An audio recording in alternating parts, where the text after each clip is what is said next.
This video is for parents who have children who wrestle or do any sport, but specifically wrestling.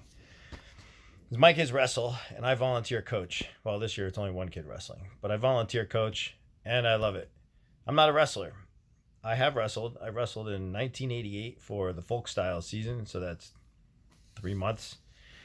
And once in a while, I'll pick up some wrestling techniques or get to do actual wrestling, not jujitsu.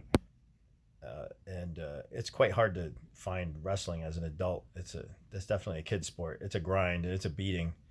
Jiu-jitsu is a lot less of a beating. We have a lot of parents that sit in the bleachers in the wrestling room, and I know that some of you have wrestling experience, but you're sitting on the bleacher. Please get out there and help the kids.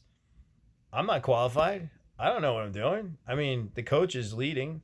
Tim teaches the technique. I pay attention. And the most important thing, because I've coached kids before, so the most important thing with children is keep them moving. So that's number one. And number two is break everything down.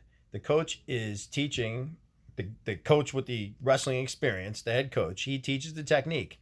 So all I do is break it down into 4 steps, and I make sure we drill step one over and over and over again until the child is confident with that. They do all 4 steps, but we make sure that usually, because the first step is usually like an entry, where to plant the knee or something like that, or where to grab or how to offset the balance. So you need step one for the rest of the steps to work.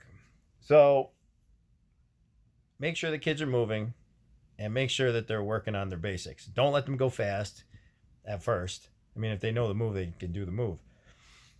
But I'm just saying this message because I don't want parents to sit on the bleachers and feel like they can't help just because they don't feel qualified, or like somebody's going to be staring at them thinking, what is that person doing?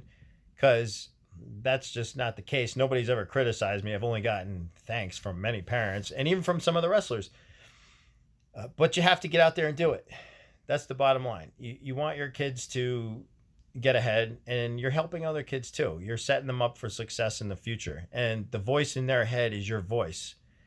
And so what you tell them now is stuff that's setting them up. I love strength and conditioning, but what I came to realize is that I would rather coach children and high schoolers than somebody give me a professional athlete, because the work's already done with a pro athlete. Your job is to just not break them and keep them at that level. But children and high schoolers, they're learning. You have to mold them and shape them. So everything you say and teach them is critical. You're developing their mindset. You're creating their work ethic. So one of the new things I've been saying is, while you're joking around, your opponent is doing push-ups and running stairs right now. Every time you stop to take a drink of water or get a breath of air or rest, your opponent's training, because they're kids. So not every circle with 2 wrestlers in it has a parent to supervise these children. So sometimes the kids stop doing what they're supposed to do and they start joking around. I mean, they're kids. It's not a bad thing. But this is our chance. This is the perfect environment to drill into them that if they lose, it's their fault. And they need to take accountability. And they need to keep the training and keep on training. It's an hour or an hour and a half workout. What kid can't work out for an hour or an hour and a half? It's mostly technique. They're not doing any serious conditioning and up through 8th grade. And this program